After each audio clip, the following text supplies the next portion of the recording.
Estamos de regreso. Hoy vamos a adelantar nuestra mesa de análisis de los miércoles.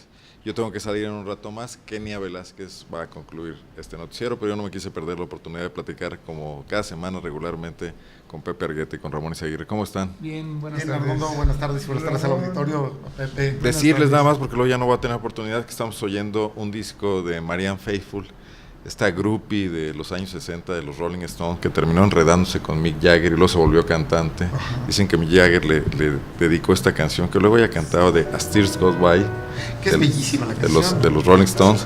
Y bueno, luego hizo una carrera, luego tuvo problemas de drogas, pero ha regresado. Y este es un disco donde canta canciones de Kurt Weill y de otros compositores en el tono de cabaret berlinés, ¿no? Berlinés, tipo muy sabrosa. Marianne Faithfull, 20th Century Blues, blues del siglo XX se llama. Bueno, una yo sé que a ustedes les gusta la música. De As Tears Goes By. Está en el último disco de los Stones, no el que sacaron conmemorativo a los 50 años. Una nueva versión. Sino en el disco que sale con motivo de la película que les hace Martin Scorsese.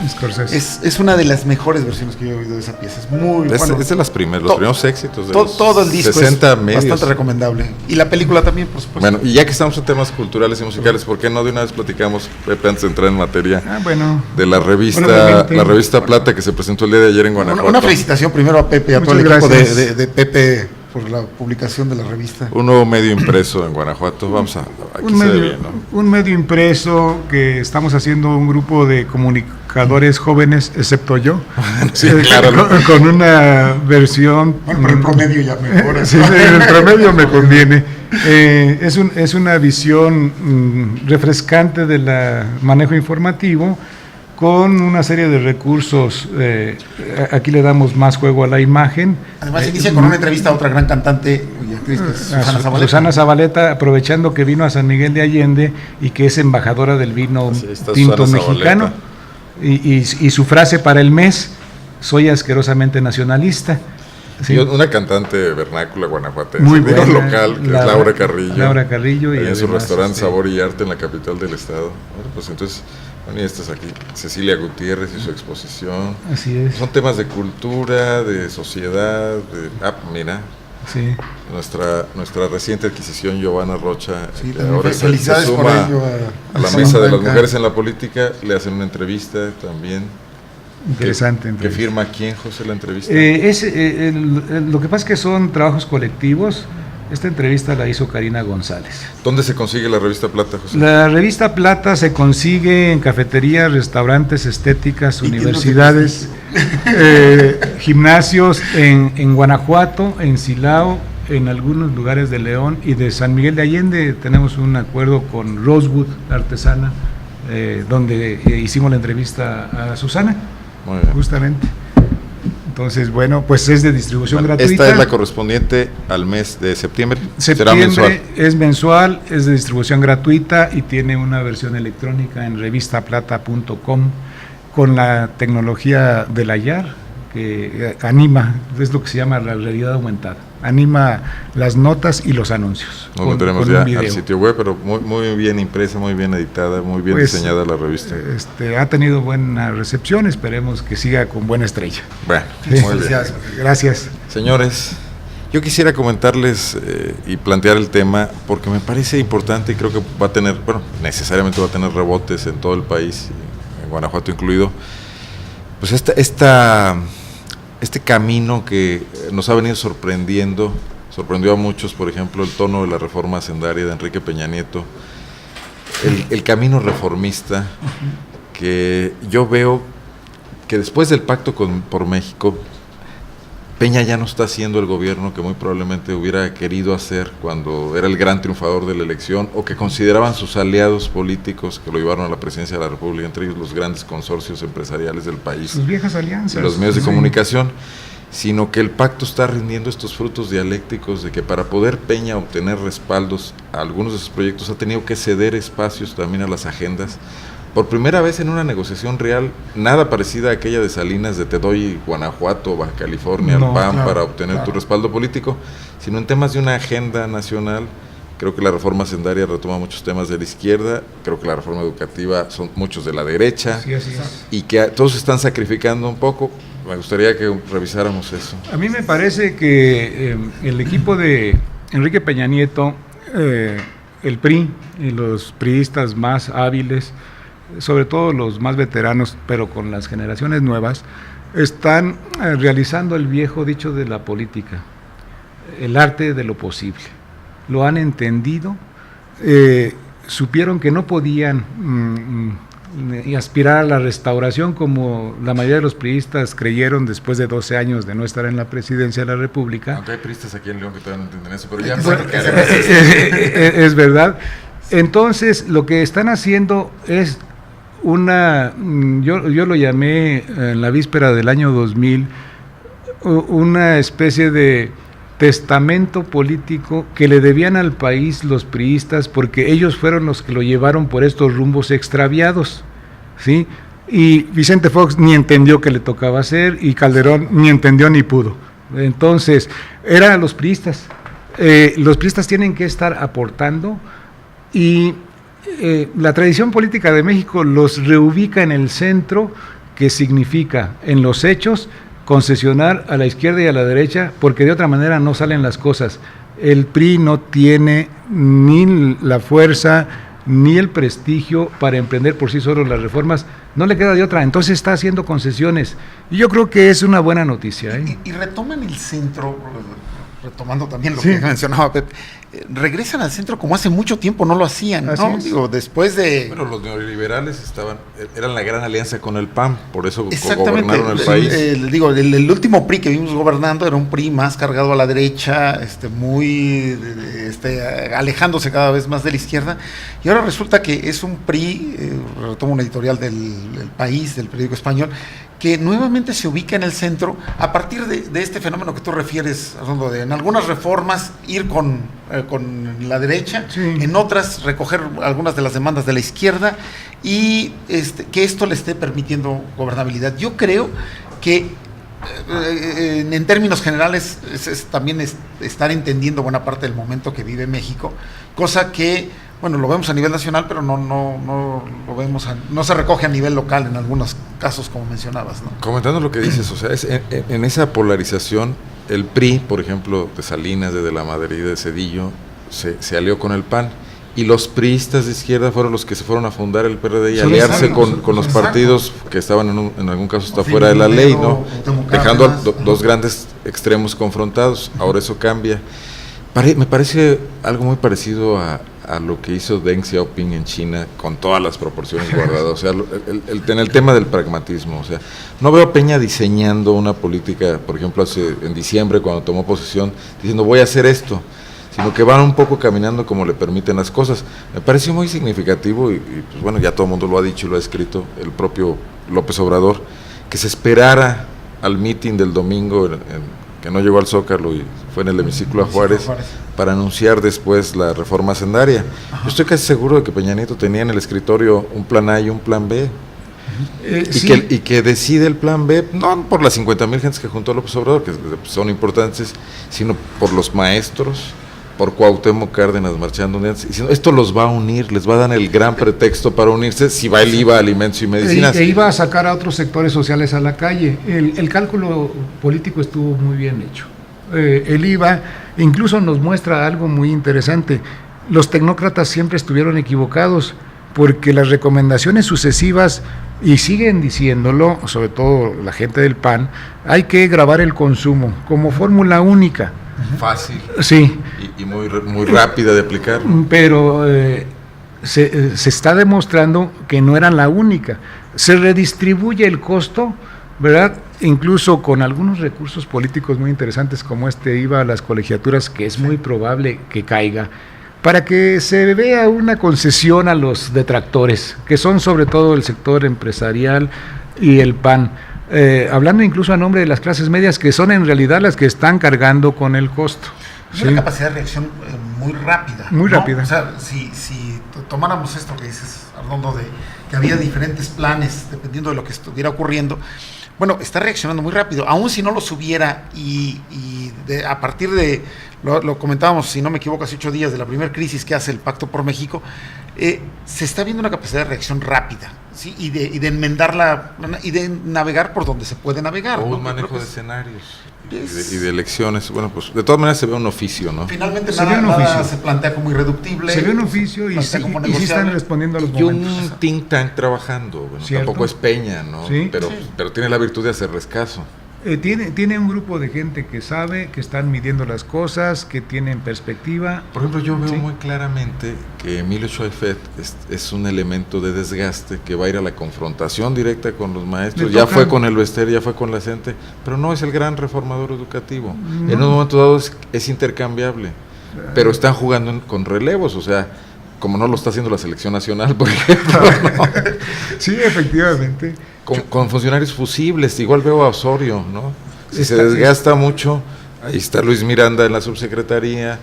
Pero en las estrategias políticas es normal preverlo de esa manera, Arnoldo. Y era previsible, ¿no? Sobre todo en un año en donde va la carga de lo más fuerte, ¿no? Perdón, pero venimos de funcionarios, de presidentes de la República como Vicente Fox, que decían yo contrato por 6 años, y volvían rígida la estructura del Estado, tenían a funcionarios que no servían para nada, la indolencia de los funcionarios. Se vulneraban además a sí mismos, ¿no? Sí, ahora, está Krill paralizado por la bronca con las televisoras. Ejemplo de lo que dices, y me parece que vale la pena tenerlo presente, fue lo que pasó con el procurador del consumidor, con Humberto Benítez Treviño. Una gente muy cercana a Peña. Muy cercana, era su maestro, ¿sí? Pero no aguantó un escándalo provocado por su hija y lo sacrificó. Es más, Humberto... Hasta para dar un ejemplo. Yo creo que ese es un antecedente de lo que puede estar pasando con cualquiera. Ahora... ¿Cómo retomar este ejemplo para lo que pasa localmente? O sea, y antes de entrar al tema León, el tema es Guanajuato, ¿no? O sea, Miguel Márquez está actuando, a diferencia de lo que vemos con Peña Nieto, sin un plan. Lo veo muy respondiendo y devolviendo, tampoco con un pragmatismo, sino más bien muy al azar de sus reacciones, pues con muchas ocurrencias en los planteamientos. Es muy espontáneo, ¿no? Sí, y las únicas políticas que parecen seguir una lógica son las que ha retomado del gobierno anterior, de Juan Manuel Oliva. Vienen las inercias, un montón de las inercias. Como es el tema de la industrialización con capital extranjero, ¿no? Porque no ha construido alternativas de fomento económico. Yo veo un problema muy serio, lo llamaría desgobierno del gobierno. Miguel Márquez no está gobernando a su gabinete, no lo está liderando, no lo está supervisando, al menos esa es la evidencia. Yo no dudo que se reúna con ellos todos los días, la diferencia está en marcarles. Lo que pasa en finanzas es clarísimo. Claro, pero tampoco está teniendo la capacidad de reaccionar tan rápido como está reaccionando como se está reaccionando a nivel federal.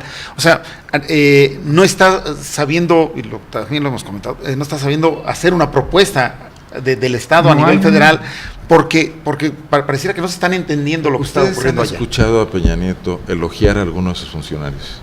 O sea, elogiar a Luis Videgaray. Le dijo a Rosario que no se preocupara, sí. De ahí en más no. De ahí en más no. En una condición muy especial. Y Rosario, que no es un agente de su equipo, sino que le significa una alianza con una cierta izquierda. De esto que digo, hay un ejemplo de esta semana. El escándalo del mercenario español. Miguel Márquez dice, ya opinó Álvaro Cabeza de Vaca y ya. Sí. A eso es a lo que voy. Por ejemplo, Miguel Márquez ha elogiado mucho a Juan Ignacio Martín Solís. En público y en privado, dicho, es un funcionario honesto, es una gente que me cuida las manos, que nadie va a creer que estamos haciendo cosas malas con Juan Ignacio ahí. Y entonces él compromete su carácter de gobernador. Da un aval moral. Y cuando este funcionario le falla por otras razones, no por deshonestidad, sino por ineficacia o por falta de comprensión de las nuevas circunstancias, no puede hacer nada. No, él mismo se pone la trampa. ¿No? Sí. Lo mismo pasa con el procurador Samarripa, quien elogiaron desde la campaña. Desde antes de entrar. Con Álvaro Cabeza de Vaca, con Isabel Tinoco, ¿no? Y le reduce la capacidad de acción. Él mismo se la reduce. Al gobernador, ¿no? Sí, lo pierde su bonomía pueblerina, de tratar amistosamente, lo pierden sus valores, la benedicencia y todo esto, ¿verdad? Cuando él debe ser el jefe y él es el responsable del resultado final. Y debe tener otras formas, Pepe, de evaluar, ¿no? Vamos, yo sí creo. Yo no dudaría de la honestidad de una persona como Juan Ignacio Martín Solís, pero no es solo eso lo que se evalúa, lo mencionaba Arnoldo, ¿no? Bueno, vamos a evaluar también la eficacia, vamos a evaluar muchas otras cosas, y ahí a lo mejor habrá funcionarios que no estén dando el ancho y y creo que se ha tardado en algunos cambios el gobernador. Que está Ni siquiera en pensarlos, ¿no? Está Sí, por cumplir su primer año y sí merece un balance. Vamos, lo haremos los periodistas, pues, pero él merece un balance. Una autocrítica. A sí mismo, ¿no? una Sí. autocrítica, ¿no? Y tiene que revisar su equipo. Hay varias áreas que no están funcionando. Yo decía, por ejemplo, no hay quien gobierne el gobierno. Bueno, empezando por el secretario de gobierno, Antonio Salvador, que es el encargado de esa coordinación. Frecuentemente nadie sabe dónde anda, ¿no? Sí, ni está en los temas No está en los temas. álgidos tampoco, no Sí. sé. Bueno, el tema de la seguridad ustedes ya lo tocaron, me parece importante hacer ahí una parte y entrar a revisarlo, porque esta contratación de una compañía que le cuela al gobierno del estado a un pseudo mercenario Sí. con credenciales en el papel que resultaron falsas para capacitar a fuerzas policiales, me parece preocupantísimo. Es muy grave. Parece preocupante porque ¿quién está cuidando esas cosas? ¿Quién da garantías? O sea, ¿qué clase de empresas se contratan que nos meten esos goles? ¿Qué escudo tenemos? Bueno, ahora se dice, le vamos a pedir a la empresa que retire, pero habría que hablarle al director de la empresa y decirle, ¿y por qué me haces esto, mano? Pues te voy a demandar en la Profeco, ¿no? Te contrato a uno A y me mandas uno C, pero además tocas el punto fino, o sea, ¿qué garantía tenemos de que en una gran contratación como la de escudo no sepamos al final del día que también hubo fallas? Porque nos exigieron nuestra buena fe y nuestra buena voluntad y que confiáramos en ellos, y los funcionarios no están respondiendo en la misma medida. Este escándalo le pega en el punto más estratégico del gobierno de Márquez. El programa Escudo, 2.700 quizá más millones de pesos se van a gastar o se están gastando en esto, y los encargados de revisar los programas, dispositivos, planes, prestadores de servicios de la seguridad, se les abre la puerta con un fulano que además es perseguido por la justicia española. En una investigación periodística nada sofisticada, pues, casi por internet. Canchera, sí, efectivamente. Digo, aplicada y todo, no hay que minimizarlo, pero algo que un especialista en inteligencia policial podría haber detectado fácilmente, especialmente ¿no? en esa área. Está mostrando que no tienen rigor. Ahora, Sí. Esto se detectaría en cualquier contrato, ¿eh? Perdón, porque luego suele ocurrir que no se dice eso. ¿Qué es una investigación del periódico Milenio? Sí, a Zona Franca le pasa seguido que hacemos investigaciones, las retoman otros medios y nunca nos citan. No dan crédito. No, fue Milenio quien llevó No, esto. bastante sacó a la interesante. luz. Pero yo decía, a ver, no solo en un contrato de seguridad, coincido con Pepe, en un contrato de seguridad tendría que haber mucho más candados, mucho más escudos, pero en un contrato normal, común y corriente, la empresa está obligada a decir su currículum, a decir el currículum de la gente que va a trabajar, sí, y ponerlo muy claro. A certificarlos, efectivamente. Entonces resulta con que es muy fácil cotejar quién es la persona a la que se está asignando tal tarea por parte de tal o cual empresa. Y es, ¿no? una tras otra, porque está el caso de la empresa Portos, tan mencionada, y también que sigue ahí vigente, que da muchas asesorías a negocios, a empresas de diverso tipo. Está el caso del ahora tesorero de León, Pesquera. Roberto Pesquera, también convertido en asesor policial, inventado como asesor policial para darle unas asesorías a Sheffield y cobrar un dinero. El tema de la seguridad, que los políticos todos los días nos dicen que es demasiado delicado, que es preocupante, que hay que cuidarlo. Bárbara Botello acaba de decir que en León hay una lucha de cárteles por apropiarse de la ciudad. Muy graves. No vemos la misma consecuencia que debería haber en el gasto del dinero público para los temas de seguridad. Y en la definición de estrategias y de qué hacer en contra de esto. Irónicamente, no hay seguridad en las contrataciones de seguridad. Sí, eso es muy delicado. Entonces, ¿qué mensaje mandan a todos? De que los malandrines se pueden filtrar hasta esos niveles. Y en este caso, yo por eso mencionaba la declaración del gobernador, que dejaba la responsabilidad en Álvaro Cabeza de Vaca, que fue el que contrató esto, ¿verdad? El secretario de Seguridad, y entonces él mismo se queda en condición vulnerable, el propio gobernador, confiando en Álvar, y luego Álvar demuestra que sí se había equivocado porque ya ocurrió. Diríamos, ¿sí? Si ahí no hay escudos, ¿qué escudos nos venden? ¿No? Nos quieren vender? Eso es lo terrible. ¿Qué va a pasar con el escudo? La respuesta de Álvar fue muy soberbia, ¿no? Fue minimizar la información, fue decir... La PGR no nos ha dicho que hay una... Así, aquí no tiene órdenes de aprehensión. Ahora ya, ante la elevación de la de las evidencias, salen con un boletín de prensa a decir que ya lo van a pedir que se vaya. Esto actualiza con una nota que te comentaba que publica el periódico Correo, de que la empresa a la que le dieron Seguritech el programa Escudo solo va a vender servicios. El asunto merece también una puntualización y está a cargo de Álvaro Cabeza de Vaca. Es decir, ellos van a seguir siendo propietarios del equipo y solo venden servicios, es lo que plantea. Cuando además se les adelantó una cantidad de dinero para que instalaran todo. Claro. O sea, tú vienes y me dices, te rento mi taxi para Zona Franca y ya no tengas coches. Yo digo, me parece excelente, pero a ver, adelántame 100,000 pesos para ir a comprar un Suru a cuenta de las rentas futuras, ¿no? Así es. No, pues ahí están. Y luego me vendes el servicio, ¿no? Así es. Es una barbaridad. Ese es algo que está en duda. Pero ahora, a la luz de esto que acaba de pasar con el mercenario español, bueno, le dicen pseudo, yo creo que no es pseudo, sí es mercenario, es pleno, el asunto es más delicado. Nos ocultaron qué es Seguritech, primero que la habían contratado y ahora qué es, cómo funciona y qué grado de confianza le podemos tener. Después de esto, sí, nos agrega desconfianza para el programa estrella del sexenio y el más caro. Sí, y son dudas que surgen por descuidos de la propia acción gubernamental. Cierto. Nadie la está inventando, realmente. Ahí están. Las críticas a Escudo se diluyeron porque nadie hizo caso y la persistencia como es en los temas periodísticos, pasó a otros asuntos, pues las sí, prioridades, al día. pero lo revive otra acción del propio gobierno fallida, ¿no? Fallida. Oigan, para terminar, no quiero dejar de preguntarles, pues, ¿cómo vieron ya este colofón y este enredo que se vive en León con el tema de lo que pues parece, por tanta declaración contradictoria de los funcionarios públicos, que parece que no traen ni Nextel para comunicarse entre ellos, que solo se trata de un gran encubrimiento? El tema de Liseta Edo y el Instituto de la Cultura. Así es. Y este despido, que tiene que ver, una funcionaria de segundo nivel, importante su trabajo, fue sustituta, fue encargada interina del Instituto de Cultura, pero el asunto de que se medre con la cuestión de la libertad artística, pero pues, yo ¿no? creo, Pepe, que más que un síntoma es una definición.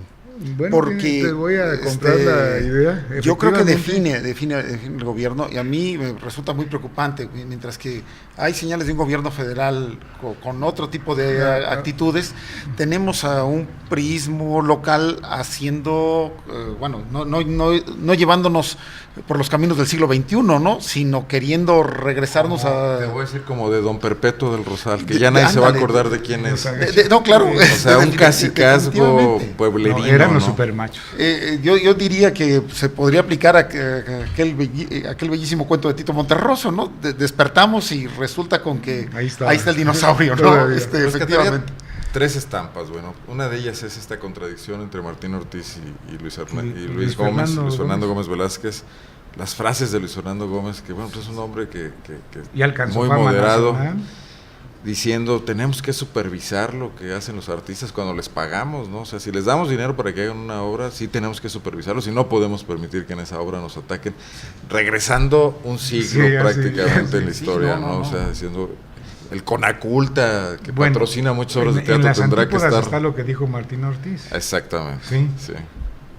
Queriendo establecer como versión oficial que hay respeto a la libertad de expresión cuando los hechos lo desmienten. El problema es que uno es un discurso de un lugar común, sí, ¿no? Mientras el otro es un discurso específico, ¿no? Es un discurso específico que relata el caso. Con convencimiento. ¿No? Sí, Martín sale con una declaración del lugar común.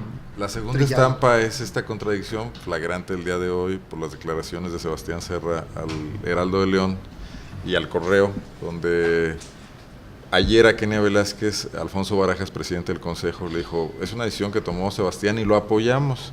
Hoy Sebastián dice, pues esto a mí me lo ordenó el presidente del Consejo, Barajas. Ni siquiera todo el Consejo, ¿no? Nada más el presidente del Consejo. La tercera estampa yo me la imagino, esa nadie la ha platicado y es una especulación mía. Es un telefonazo directo de la señora presidenta municipal Bárbara Botello a Barajas diciéndole, me corres a esa señora de ahí, ¿no? Y luego todos hechos bolas para tratar de decir que eso no pasó, que es donde se enredan ya las cosas porque nadie se pone de acuerdo, tratar, ¿no?, de evitar evitar que les pasara lo que sucedió en el caso de la feria, de la contratación de la prima de Bárbara, tratar de evitar que ocurriera eso mismo, sí, y entonces generando estas versiones para tapar el que alguien diga, bueno, pues es que a mí me lo pidieron, ¿no? Yo insistiría en una cosa, algo que escribí hace tiempo.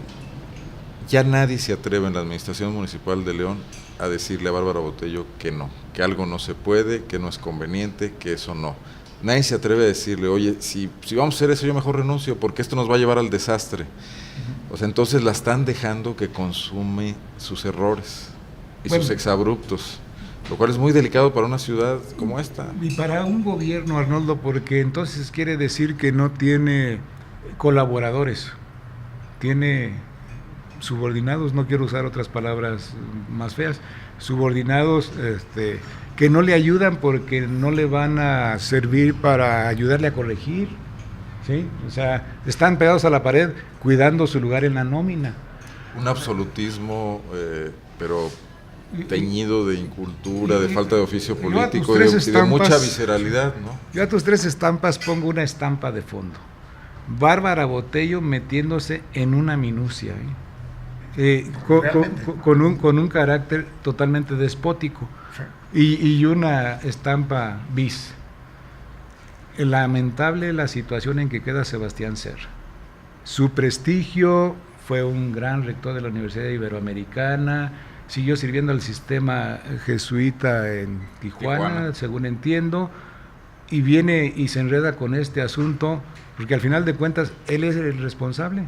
Y si él no puntualiza las cosas y hace buena su renuncia, sí. Luis Fernando Gómez dijo una frase genial, debería ser 8 columnas, ¿no? Dijo, el hilo se rompe por lo más delgado. Algo que los políticos antes solo decían en privado, ¿no?